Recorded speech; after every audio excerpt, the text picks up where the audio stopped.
Okay. Hi. Hello. I have to wait. Okay, now it's Oh, the on the hour. now Now it's you can do it official. now. Okay. Okay. Hello. Calling, Okay. calling Rick Byer in, Chicago. wow, Calling Chris Anderson in. London. We're When was the actually at home. when was the last time we were both at home? I know. I mean, it's months, I It is think. months. It's a long time. Welcome, everybody, to History Happy Hour, brought to you with the help and support of Stephen Ambrose Historical Tours, offering a variety of history tours in Europe, the U.S., and the Pacific. Check it out at StephenAmbroseTours.com. And whether you're watching live or watching on replay or listening to the HHH podcast, thank you for joining us. Today we will be talking about Chinese-American movie star Anna May Wong. So let us know that you're here and let us know what you're drinking, because this is History Happy Hour and we do expect you to be drinking. We don't understand how you could stand to watch so many episodes if you didn't fortify each time. Exactly right. Who's out wanna, there, Chris? Yeah, we'll say hello to Susan, you, and Ross, Jean, Lorelei. Frank Cook is joining us from Attleboro, and Ken from Kansas. So. I see Jim Stark and Laurel Bezanson. I hope I said your name right, Laurel. And all sorts of other people. I got an email today from Doug McCord, and it looks like he's joining us as well, so that's great. We want to thank all you guys for coming and joining us, and we want to thank everyone who supports us on Patreon, especially our top shelf patrons. And you can help keep the History Taps running by becoming a patron at patreon.com/historyhappyhour. And Chris, so I want to just ask you before we start the show, you're here in London. Are you going to be in London long, or are you hitting the road again soon? I'm home for another week and a half, and then I go off to the Western Front. So we'll get another show with both of us at home, and then after that, it'll be you on the road. On the road, Novatel's through Europe. Yeah. Fantastic. And I am still here. I have a. No, I just wanted to say that I thought of just putting this up in the.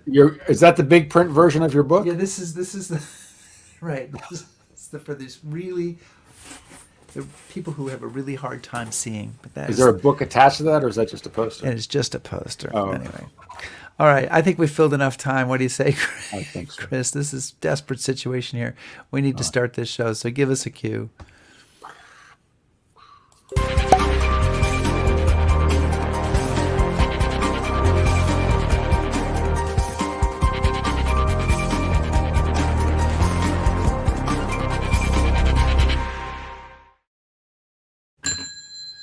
The bar is open. The bar is open. And Chris, for the second week in a row, we have a show devoted to a woman named Anna, born very close to 1900. Right. And last week it was Anna Rosenberg, top advisor to FDR and succeeding presidents. And this week it is Anna May Wong, the beautiful actress from the 1920s and 30s and later, who became America's first Asian American film star. She lived an amazing life in spite of Hollywood discrimination that kept her from going even further.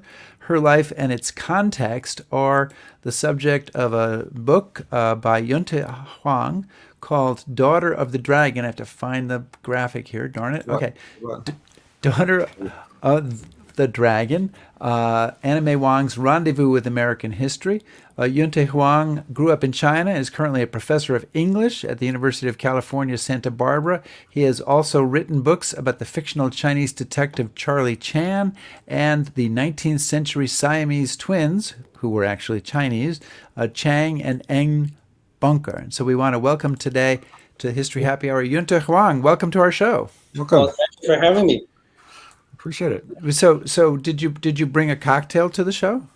Yeah, this is my favorite drink, Maker's Mark. As somebody who first got drunk at the age of 8, this is a sort of acquired American taste. Oh, okay. We don't want to enter a problem avenue here, but Chris, well, that's a different country. There's a faraway country where there was no law at the time. Okay. Or anything. Chris, did you bring a drink? I was encouraged by my parents growing up in rural China to have a sip at lunchtime because supposedly it's good for your digestion, and as a result of that, so that's the story. One So sip leads to I'm another. gonna work on my digestion with some 12-year-old Scotch, single malt. Right. And I've got a nice beer here in my PSYOP glass, and I think we're ready to go. Yunte, each of your books, I mean, I know you've written other books, but each of the three books I mentioned is about Chinese people in America, fictional or real, and each has the subtitle referring to their rendezvous with American history. So I don't think you have to be Charlie Chan here to figure out that you have a greater purpose kind of connecting these books. So what is kind of the purpose? What's your overarching story, and how does Anna May Wong fit into that? Well, I mean, as you see from the subtitle of our three books, the key was really called the Rendezvous with America. It's a rendezvous. I'm a mystery buff, as you can tell from my choice word, rendezvous. So overall, I'm interested in telling the Asian American story or Chinese American story. Again, a long march of Asian Americans in American culture. So these are Asian American stories in the making of American history and culture. And so I've chosen 3 or 4, depending how you count, the Siamese twins, right? Because they're joined together, regarded oftentimes as one person, and they end up buying like one train ticket or something. But at any rate, so Anna May Wong certainly fit into this trilogy. Not just because I began the trilogy with Charlie Chan, and Charlie Chan, of course, is a film icon, and Anna May Wong was right there, along with, say, Warner Olin, who's my favorite Charlie Chan, yellow-faced Charlie Chan stars. And so, anyway, so this is really the way the trilogy goes, and the Siamese twins represent the 19th century earlier kind of Chinese American experience, and Charlie Chan and Anna May Wong really represented the long 20th century. So then, speaking of the long 20th century, I mean, one of the things that struck me as I read the book is what a star she was in her time, and how now again, people don't know about her. So just to sort of have a starting point, tell us a little bit about where she's from and kind of the genesis of this. Right. So if you happen still to be using cash, go to a coffee shop or something. Nowadays, you'll get a coin, a quarter, on which, if you get lucky, then you get an Anna May Wong quarter, who's actually, she's actually on the U.S. money right now. But, well, to tell her story in a nutshell, she was born in 1905 in her father's Chinese laundry in Los Angeles. So she was really a daughter of a Chinese laundryman around the turn of the century. And that was a very tough time for Chinese, on the West Coast especially. As you know, most early Chinese came during the gold rush, and they were really discriminated against. They're driven out of minefields, and that's when they started, chop suey joints and laundromat and everything. So Anna May Wong's ancestry really fit into that Chinese, trajectory of Chinese immigration. There was like virulent anti-Chinese sentiment in LA on the entire West Coast, as you know. She was born only 3 decades after the infamous Chinese massacre in 1871 in Los Angeles. But anyway, so she grew up in LA, and as you know, of course, Hollywood was rising, the movie industry moving from the West Coast, East Coast to West Coast was rising. And as a result, she got a foothold, in the movie business and eventually became a global star. So the overarch, arc of her trajectory was really her rise from a Chinese laundryman's daughter to a global icon. Yeah. You write also, she's growing up and she's fascinated by films. She's leaving school to go see movies, being beaten by her father for it. So she's fascinated with Hollywood. But as you write, Hollywood is weirdly, maybe not weirdly, but they are fascinated with Chinese people, with Chinese culture, kind of as long as they can put white actors, superimpose white actors on that story. Can you talk a little bit about Hollywood's fascination with China, Chinatown, Chinese laundries, etc.? Right. So that's one of the reasons that I think Anna May Wong fit right in this overall larger story. Is exactly the rise of Hollywood. What I would like to call the umbilical cord that ties Hollywood to Chinatown, right? As you know, the early films, they are like live stream, almost like today's live stream in terms of it's a static camera. They put a static camera and take in all the street scenes. And those days, I guess traffic in LA wasn't that bad, so it's very easy for the movie makers just drive across town to come to Chinatown, and taking because of the supposedly exotic, street scenes, the signs, the people walking around with restaurants and with barbecue pork hanging on the window, and crooked alleys and it was exotic. Yeah, exotic, exactly, exotic scene. So it was free. Those totally right. So it's a free kind of ready-made set for early.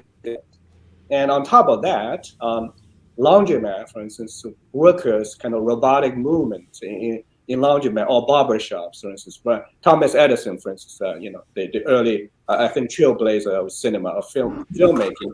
Two of his earliest movie experiments were actually about laundromat because he was addicted, kind of attracted by the robotic movement, and that makes it like good movie in those days.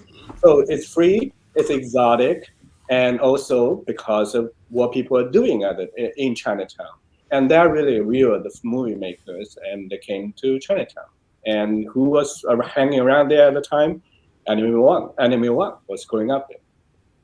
So how did that happen? What was because whenever you read about a Hollywood starlet or you see a news about it, there's a moment where she's discovered. So how does that? Right. Well, her discovery, so-called, was really thanks to the Spanish flu. Okay. Ironically, yeah, COVID today, we just got over there, or maybe not totally yet. So during the Spanish flu, and there were two, what they call at the time, called the yellow flicks or China films. And these are movies supposedly about China. And the two major productions, one is Broken Blossom, directed by the famous D.W. Griffith, who just made, Birth of a Nation, and who actually kind of also, his taste was really also leaning toward the exotic as well. And the other movie was called the China movie, was The Red Lantern, starring, Alla Nazimova, the queen of silent, the first lady of the silent screen. And for that movie, because it's about Boxers' rebellion in Beijing, and they need a crowd scene. So the movie needed about 600 Chinese extras. And it was very hard to scare up live bodies, during the Spanish flu, because people are literally dying on the street or hiding behind doors. So they badly needed Chinese extras. And that's when Anna May Wong got drafted as one of the extras, and that really gave her the first entry into the movie business. Well, she moves very quickly into a pretty high rank, as even before she's 20 years old, as a movie star when she's in Thief of Baghdad with Douglas Fairbanks. And as she moves forward with her career, you write this sentence. You said, "No China flick could do without her, but no director could feature her as the lead." And that seems to be kind of like one of the themes of this book. Why is that? Why could she not be the lead? Why was it hard for her to be the lead in a movie? Right. So first of all, she's very beautiful and talented and tenacious, right? So, but on the other hand, she was really living at the time. Chinese will be regarded as too Chinese to play such a role. And the Hollywood, some of the rules, such as anti-miscegenation or no interracial kissing or romance for that matter, really, did her in, hampered her career to a great extent. And that's why we are still talking about her today, in the sense of this is what America was at the time, is that kind of racial discrimination. And so on the one hand, we have very talented, beautiful, rising star. On the other hand, the cards are really stacked against her. And so my book is really to tell her, painful struggles and the long and painful struggles against. And just to follow up, because you said something that, and you say it in the book, but it's weird to hear. Because she's Chinese, Mhm. she's too Chinese to play someone who is Chinese. Exactly. So there are two ways to parse this statement. First of all, as you know, in the early decades, there were virtually no real Asian actors, right? Except for like Seiso Hayakawa, the Japanese star, in the silent era. And Anna May Wong was really only the other one, really prominent one. And most of the so-called, first of all, of course, like we said earlier, Hollywood is always drawn toward the exotic, the strange, because movie in the beginning was a shock and awe, show you something interesting and exotic. So they made a lot of movies about China or Asia. But interestingly, they were all, the lead roles are always given to Caucasian actors, so who will have the, face painted and the eyelids, taped, what we call the yellow face, right? So my first book, Charlie Chan, was really about that. And so she was living at the time, yellow face was really the standard practice, the very few. On the other hand, now you have a real Chinese star, right, coming to play any role you want them to play. But once again, Hollywood directors do not like that. Why? Because of years yellow face performance. Hollywood assumed, the direct filmmakers assume that people in Midwest or good old USA will not like watching a real Chinese person playing a Chinese role. And that's really kind of, I think, racism, of course, it provides the structure for this kind of Hollywood practice. On the other hand, Hollywood movies reinforce that expectation or consumer habit. So it's the two factors playing away with each other, I think. So as she's going along, though, I mean, when I was reading the book, I can imagine this very young woman who all of a sudden finds herself in the movies, and so she's just happy to be in the movies. Um, as you were doing the research, is she commenting on the time about, hey, this is kind of crazy, or does she accept that this is sort of what happens when you make movies? Right. How does she, handle that? Great question, Chris. So, writing that book, I actually wrote that book during the pandemic. But thanks to digital, archives, I was able to go through hundreds of her letters. So to give you one example, she was making Daughter of Shanghai, and this was made in 1938. It's kind of sort of like a war propaganda movie. And she wrote to her friend in her letter, said, she said, this is pure hokum, meaning bullshit, right? But she knew what she was doing. But she took Hollywood hokum really seriously. And that's how, dedicated she was. Because just to back up a little bit, so she spent decades, despite the fact, as Rick's quote from my book says earlier, no China flick can do without her. Yeah, she was almost in all the movies related to China in those decades.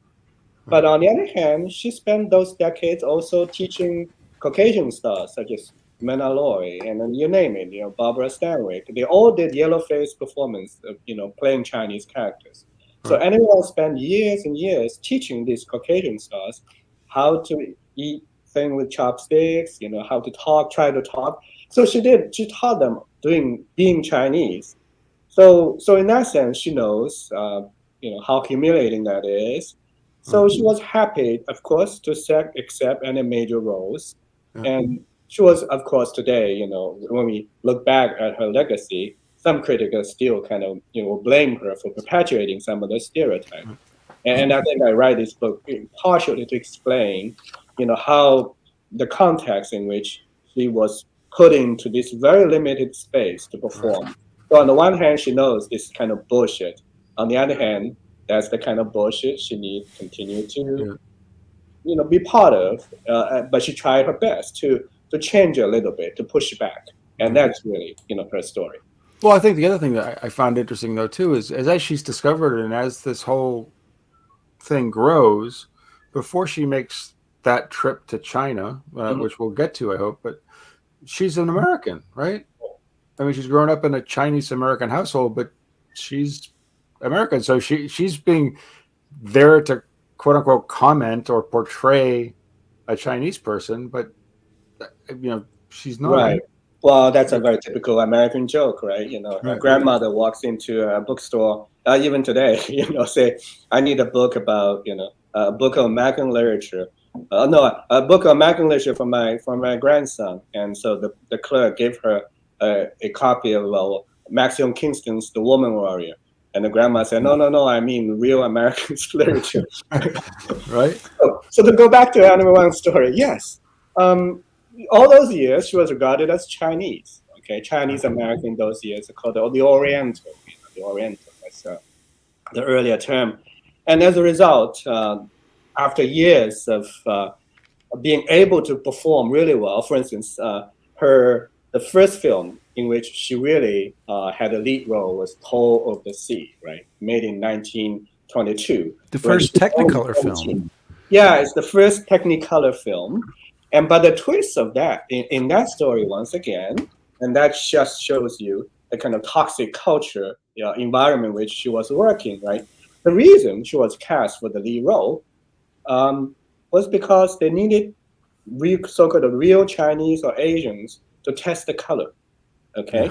Just to see how the color will show on their faces, on the skin, how to distinguish, Caucasian actors from Asian actors. So in that case, they will need real Chinese stars. And so, but anyway, she got it. She was lucky. She got it and propelled her career as well. And that film grossed like $250,000. I mean, 1922, and that's actually will be regarded as a blockbuster. But after that, she will no longer get another really big part, as you see. So as a result, when the offer came from Germany, and she just, of course, jumped on it. So in 1928, at the age of 23, she left for Germany, joining, many other kind of non-white artists such as Josephine Baker, right, and Paul Robeson and others, and had an exodus to Europe. Did she meet Josephine Baker? Oh yeah, she actually was very fond of her performance. So Anna May Wong was traveling widely in those 2 years. She was traveling widely in Germany, France, and England, and she was making movies all those in those countries as well. Because at the time, movie makers in Europe was really trying to compete with Hollywood, so they joined forces together. And Anna May Wong was really a big, played a big role in that effort. And so, ironically, then she really went to Europe to be recognized as American. Right. Yeah. Well, and there's a great picture of her from her time in Europe that I'll share here, and she's posing with two other women, and on her right is Marlene Dietrich, and on her left is Leni Riefenstahl. So tell us about where this picture is taken, and I mean, very interesting to see these three women together given their histories. Yes, this photo is iconic and a classic because it captured a very particular moment. Well, Anna May Wong arrived, in Germany in the spring of 1928, and as you know, since you guys doing history happy hour, so this is really in the middle of the Weimar Republic, about 13 years of kind of amazing, precarious exuberance of artistic, energy, and it's really literally dancing on the verge of a volcano before the rise of the Nazis. And so when this picture was taken in the fall at the Berlin Press Ball in the fall 1928, Anna May Wong was standing in the center, as you see. Well, today, of course, we know what happened to Marlene Dietrich. Later on, she came to America and became U.S. citizens, giving up her German basic because Hitler tried very hard to get her back because Hitler really had a crush over Marlene Dietrich, but she refused to go back. Whereas Leni, on the other side, became what we know as Hitler's camera woman. She became a film director and making propaganda films for the Nazis. But when this picture was taken, Anna May Wong was really talk of the town. And this is before Marlene Dietrich made blues the Blue Angel, which propelled her to stardom. At this particular point, Dietrich was still just doing a lot of kind of live performance on the stage, and showing her off her legs and famous, legs. Right. And Lenny actually was not a star yet. So in this particular moment, as you see, how the trajectories of these three women, how they kind of forked, following very different paths. And I'm really fascinated by this picture because of the stories that will follow this iconic moment. So, and being there in that time and with these people, what were her impressions of Europe, and did she compare it to America? Because she's, there's a certain amount of freedom, but there's also a certain amount of tension in the background. Is she observant of all this? Does she comment on it? Oh, of course, she was really exhilarated by the European experience, right? Free from Hollywood, and they treated her as, because, like I said earlier, European filmmakers were really trying to compete with Hollywood, our Hollywood. So getting Anna May Wong is like one stone, two birds. On the one hand, they got American star, coming to join forces with them. On top of that, they also got something exotic. It's just Chinese. So she enjoyed this kind of dual status, representing America, California, also Hollywood, and China, despite the fact at that point she had never been to China. So you can say it's kind of cursed blessing, because it still kind of exoticized her, right? Not treating her as a star and as a Chinese is still kind of a case of exoticism. For instance, Walter Benjamin, the very famous German philosopher and writer, met her at a cocktail party in Berlin, and he was totally smitten and did a long interview with her, spent time with her, eventually wrote a long article about her.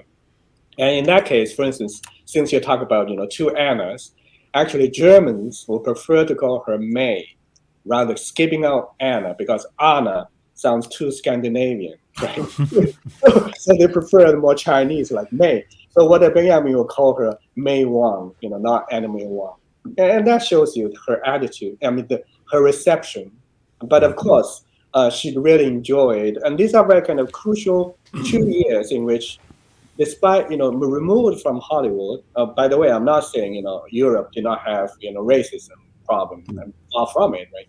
And so at least she enjoyed a certain degree of freedom because of her star treatment in those 2 years, especially Yunte, for instance. We can talk about that, her experience in London, for instance. Right. Well, yeah, I was going to say she's over there in Europe, and one of the things that's interesting about Anna May Wong's career, and I'm sure this is true of a lot of people, but it really struck me reading your book, is that she is present and involved in all of these transitions that Hollywood is making. And one that's coming up right now in the story, as we're speaking in the late 20s, early 30s, is the transition to sound. Right. And she gets a kind of a preview of what the problems with that are going to be when she is cast in a play with some young actor named Laurence Olivier. Nobody's heard of him. Yeah, but he did okay, but not as good as her. But he's in the play too. But she finds that when she's on stage speaking, the people have seen her image, right? They've seen the gorgeous woman, and then they hear her speaking, and she sounds like some kind of valley girl.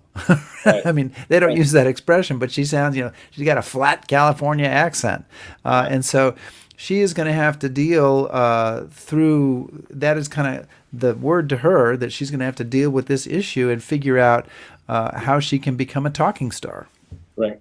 Yeah, absolutely. You're right. She survived and thrived in quite a few like technical, crucial transitions, technological transitions. Early, of course, there's the rise of Hollywood, the film as a new kind of technology, and she managed to make, enter that field.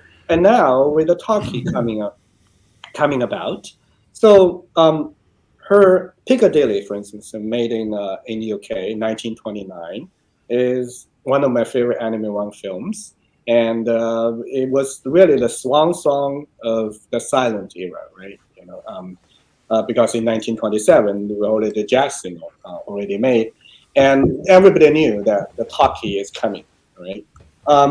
So because of her extraordinary performance in Piccadilly, and she was literally kind of mobbed by British fans, right? Everywhere she goes, people, go, you will surround her, treating her as really. I'm not saying the degree of craziness will be comparable to say like the Beatles or or the earlier Lord Byron or anything, but she still was. British women, young women, will imitate her, hairstyle, and painted their faces like in ivory color to have this kind of warm complexion. So that's kind of her status.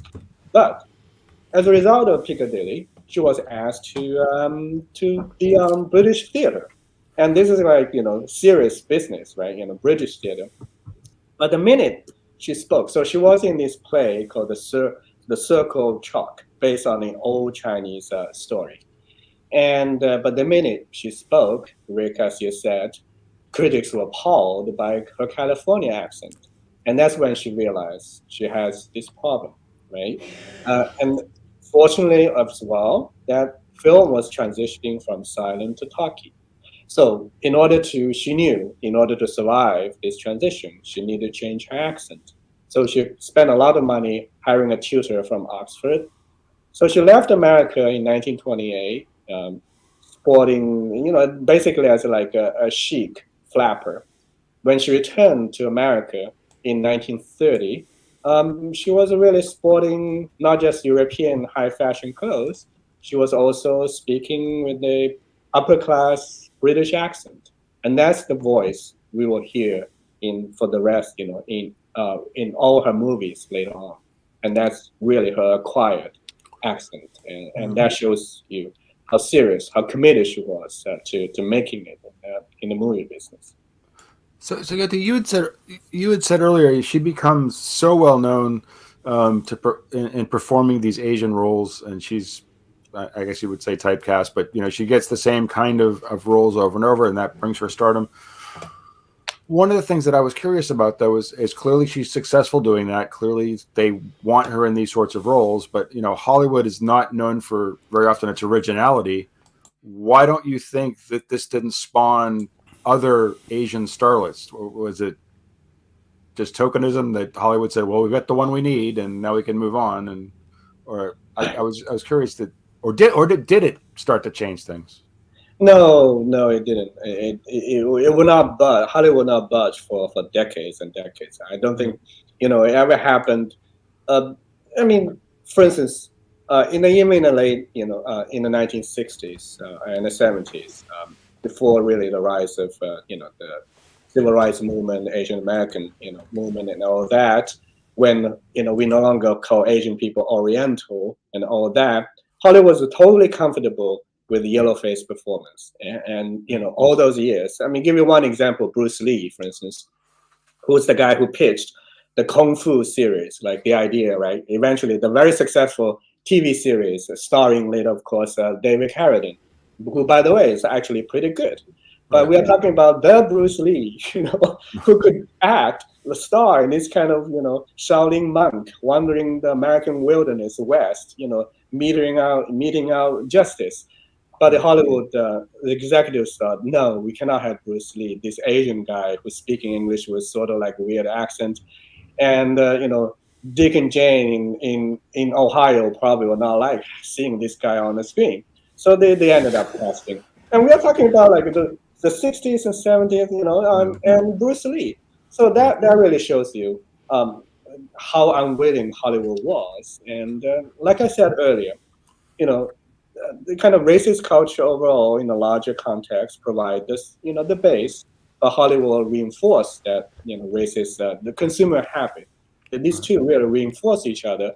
It's kind of a vicious circle, right? And so it will take a long time for the industry to break out of that circle. And this, I guess, we are in this kind of particular moment, perhaps, in some ways, right? When Michelle Yeoh finally won the Oscar, right? Getting recognition. So for me, it's like as if Anna May Wong, coming back and claim something, like long overdue to some extent.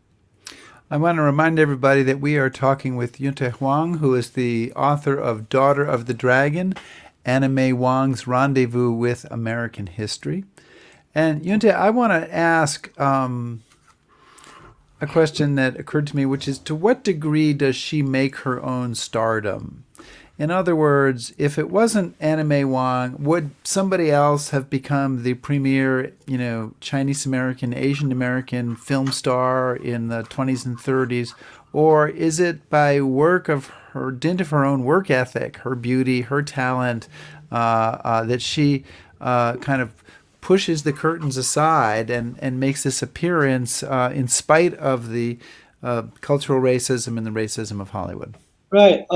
Yeah, I mean, I hate to say this, but I do think she's quite unique in that sense, especially in those early decades, for the reasons I just stated.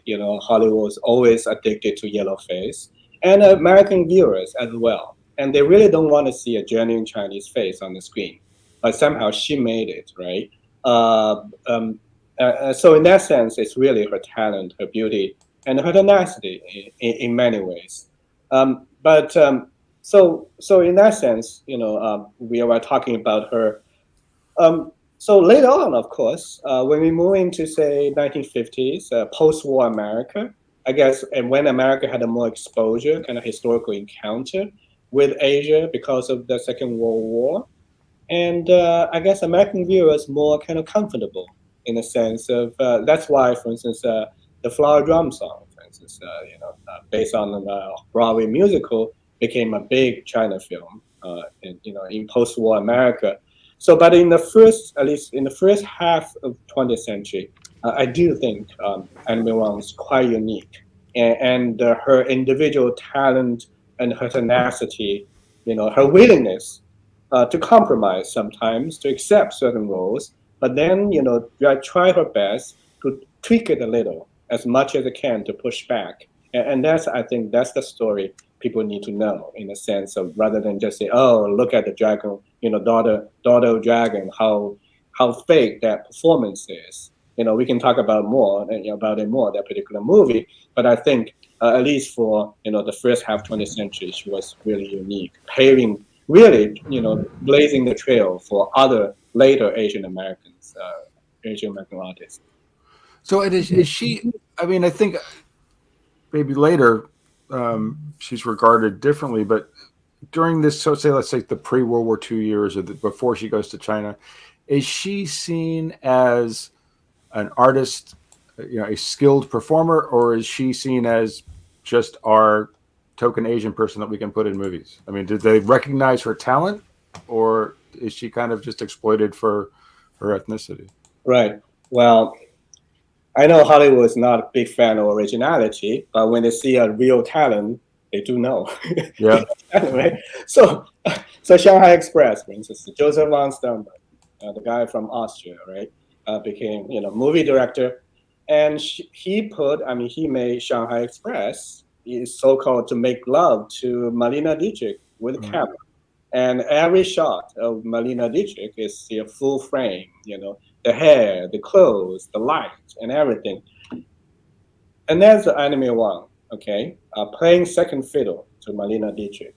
But even any ordinary American movie viewer can figure out Anna May Wong is actually very good, as good as Marlene Dietrich, right? Right. Some of the lines, like deadpans, Anna May Wong actually had better deadpans. Yeah, Marlene Dietrich is great, of course. For me, she was the star. I mean, enjoying the privilege of most of the camera, time. But Anna May Wong, despite the fact she was put in, second place, paid far few, less. She got a salary of $6,000 compared to Dietrich's $76,000. All right, but still, if you watch the film very carefully, she's actually very talented, great.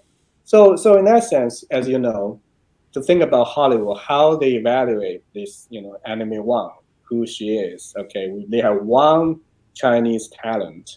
Whether or not they want to cast her in a big budget film, in a major role, that's really part of the story I'm trying to tell, right? For instance, The Good Earth, before she went to China, right? The Good Earth. And that was really a typical Hollywood story, since, Chris, you asked me how Hollywood look at her.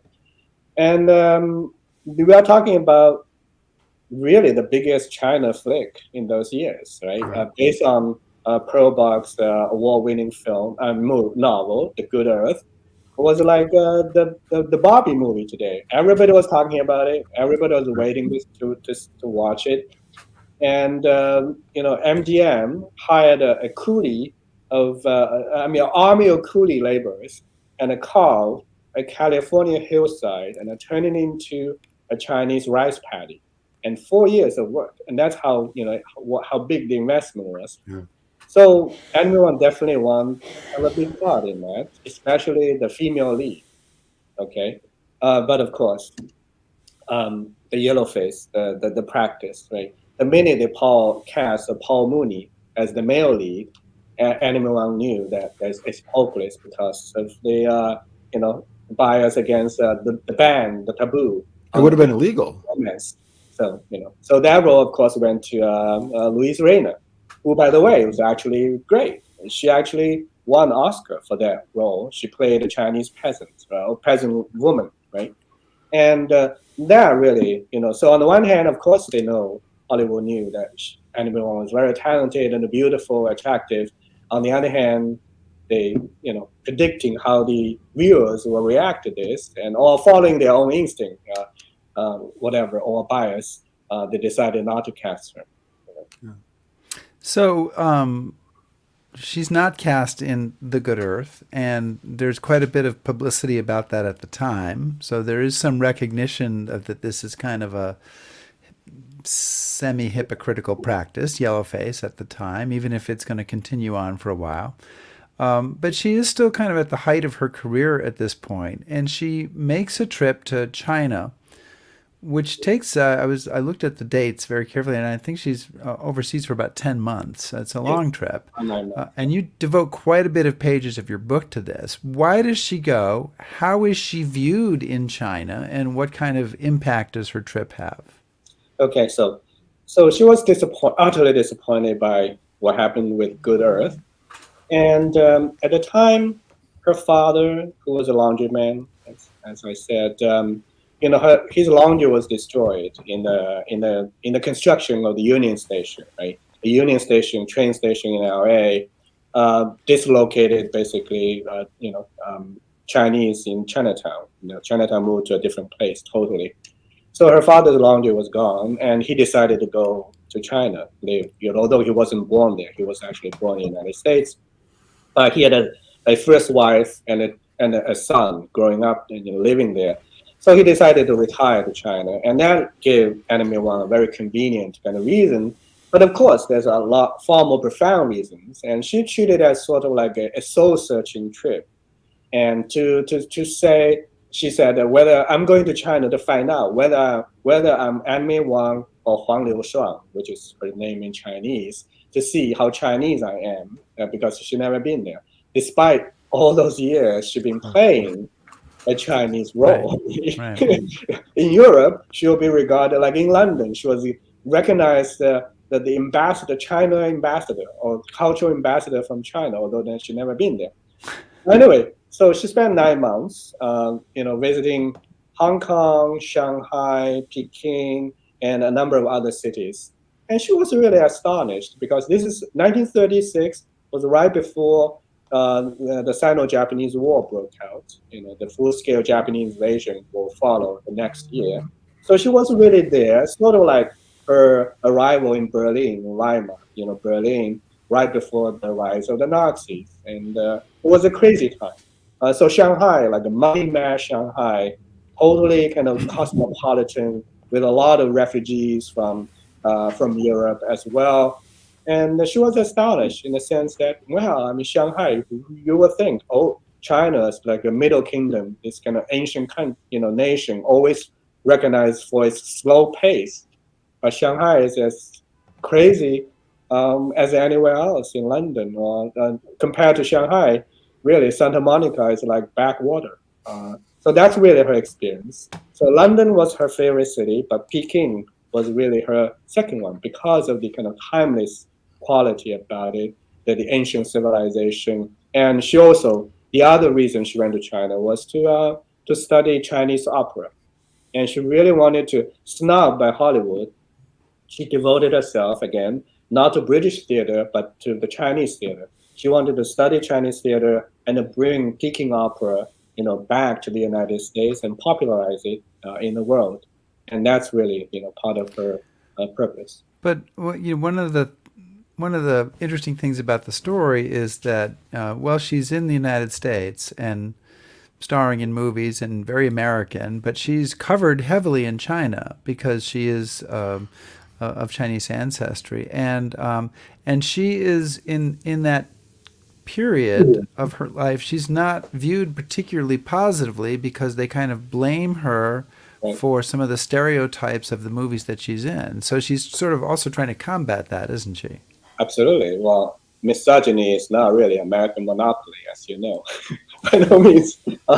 So yes, all those years, Chinese were happy, glad to see there's a Chinese, icon in Hollywood, and they followed her every film, Chinese movie magazines, of course, report on her, showing her pictures and everything.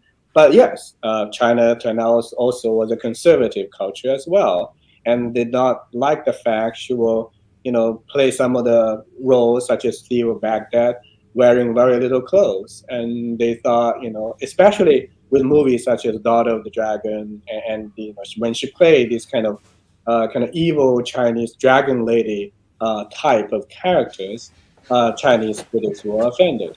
So while on the one hand she was really welcomed as a global star, on the other hand, there's a fair amount of criticism of her as well. So she kind of learned from that, how to navigate that kind of treacherous water over there as well. But it was transformative. I'm just going to quote something here you have in the book. She comes back. She talks about the trip, and she says, "It was my Chinese soul coming back to claim me." It's almost as if that trip is what really. She just seems like a different character. Yes, but also it was helped. Her kind of her self-identification as a Chinese was really kind of, I would say, to some extent, accentuated by the outbreak of the war.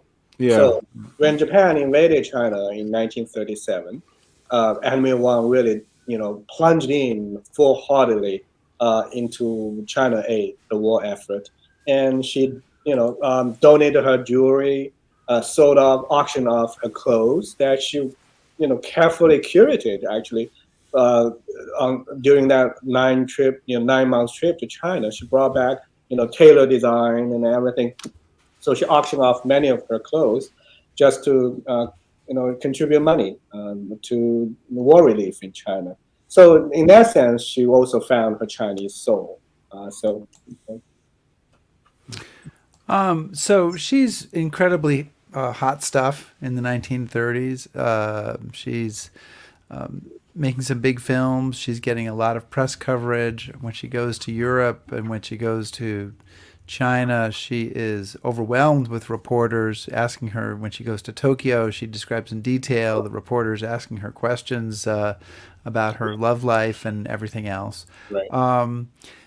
And then sort of post-World War II, it all seems to go away, at least until the very end of her life. So it seems like, is it simply sort of ageism of like, oh, you just hit the 40 line, so you're out? Is it some sort of further racism after World War II? Is there some change in the world that kind of makes it harder for her? What's the story there? I think it's all of these, actually. Ageism, of course, is typical of Hollywood. It doesn't just, it's not just Asians, but all everybody, right? Especially women suffer from the discrimination of ageism.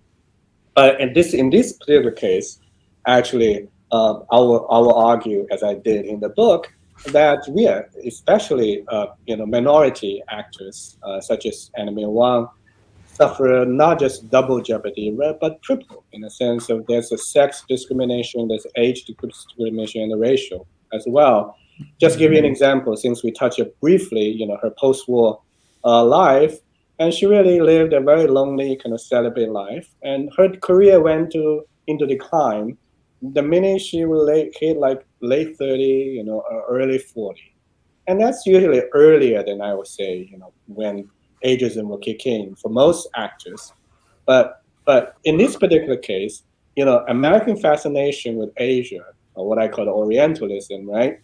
Of course, most of the movies will feature kind of young uh, Asian women. So somebody like her hitting late 30 or 40 will not, fit that role. So by the 1950s, when Follow Drum Song was being made, America already fell in love with other kind of younger Asian stars, right? Such as Japanese star and or Chinese Nancy Kwan and others. So that's kind of combination of the two, the culture in general overall, but Anna May Wong or Asian, American issue in particular. So that's kind of the way I look at it. And as you were doing the research, and you said you were reading all of her letters, does she comment on this? Does she have any observations about this kind of transition? Because even in reading the book, she's going gangbusters until the war, and then it's almost like a light switch goes off. So I mean, is she? Yes. Well, if you read her letters from those years, it's sort of like heartbreaking. She tried all sorts of ways, not just to get out her boredom and depression. And so it's kind of depressing. And she turned to religion, and especially she turned to the bottle. And, well, hey, history happy hour. Watch out, Rick. Yeah, we've all been there. Yeah, I mean, one sentence I wrote in that book, I spent a lot of time trying to craft that sentence. Is that careening through her late, the decade of 1950s, and anyone really a lonely celibate, and she would have cigarette in one hand and a drink in the other, and then watching TV, and unlike Norma Desmond, who will watch the reruns of her own movies. I'm talking about Sunset Boulevard, the star, right? The ageism, the problem with Hollywood, but unlike Norma Desmond, Anna May Wong actually did not like watching the reruns of her own movies. And that shows you the depth of her depression. She cannot stand watching herself of those, younger years and shining star on the screen. And she will not, say, watch Piccadilly when she was really shining in that film. So, her ending is kind of tragic. She is offered. She does some television work. She's in a Wyatt Earp episode that I watched this morning. That's on YouTube. As are many of her films. Are parts of them at least are available on YouTube. She's cast in a role in the Flower Drum Song, but she passes away. She has a heart attack and passes away before she can be involved in that. So today, and she has a star in the Hollywood sidewalk. As you mentioned at the top of the show, her face is on the New Quarter. Your bio of her has just come out. Is she getting the attention she deserves, or is there still something missing there that needs to be filled in?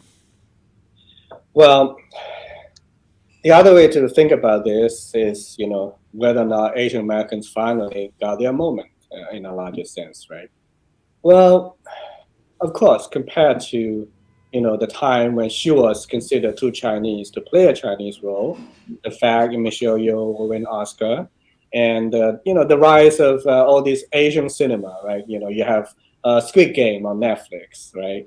And you have Everything Everywhere All at Once winning all the awards. And the rise of Asian cinema, I think you can say that's the moment we should celebrate. But it's, like I said earlier, I wrote this book in the middle of the pandemic. And that's when actually, Chinese were regularly attacked in Chinatown for being Chinese, right? They blame on Chinese. So in that sense, Anna May Wong is having her moment. On the other hand, if we look back at her, story, it's really not that long ago, right? So I think I don't know whether I am a pessimist or optimist. I just see a lot of irony. Some of the issues that haunted Anna May Wong are still haunting us today. So that's why I want to write that book and tell the story to show how far we have traveled and how much further we need to go, really. Chris, you have a last one after that, or should we wrap it up? Well, no, I guess having spent so much time with her, as you did writing the book, is there anything, I guess, what would be the thing that surprised you the most, something that you didn't expect to learn about this person? Mm-hmm. Okay. So two answers. So one is to go back to my earlier reply, is that I'm kind of sort of astonished, not really surprised, as to how things haven't really changed that much. Okay. But the other part is that, but it's really about her in the sense that she turned out to be a great writer. And that's not something, okay, she's a film icon. We know that. She's also a great fashion icon, right? She has an uncanny ability to, her longevity, the longevity of her, legacy have much to do with her fashion, right? She had the uncanny ability to turn working class, symbols such as coolie hat, as you see on the screen, and a coolie jacket into high class fashion. And but during my research, I found, that's something surprising actually. She was actually a brilliant writer. So she barely finished high school in Los Angeles, and somehow she learned to read. I mean, she read a lot and taught herself writing, I guess. So when I was doing when my editor was, going over my manuscript, she called me one day and said, "Like Yunte, do you think Anna May Wong has a ghostwriter?" Come on, Bob. Nobody will, hire a ghostwriter to write a personal letter to a friend, right? How pretentious do you have to be, or how she can't afford it, anyway. But that shows you how tenacious she was, how hardworking, So if I had to give her a title, I'll call her the star coolie in Hollywood's dream factory, and that's really the way I'll interpret, her legacy or tell her story. Well, Yunte Huang, thank you so much for joining us today on History Happy Hour to talk about your excellent book. Both Chris and I enjoyed it.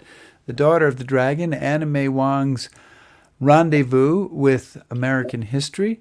And we appreciate the chance to talk about this great star who I am just going to completely confess I knew almost nothing about when I started your book. So that was a real adventure and very exciting for me. So thank you so much for that. And thank you for joining us on the show today. Well, thank you for having me. Thank you.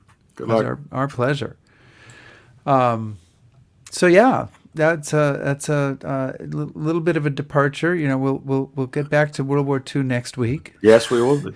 But we're happy to talk about Anna May Wong, who also was around during World War II and working for. Yeah, no, the chapters about her and her war work and her time during the war, I think, are really fascinating, and I wish we could have gotten more into that. So you'll have to buy the book and read it. Yeah, exactly.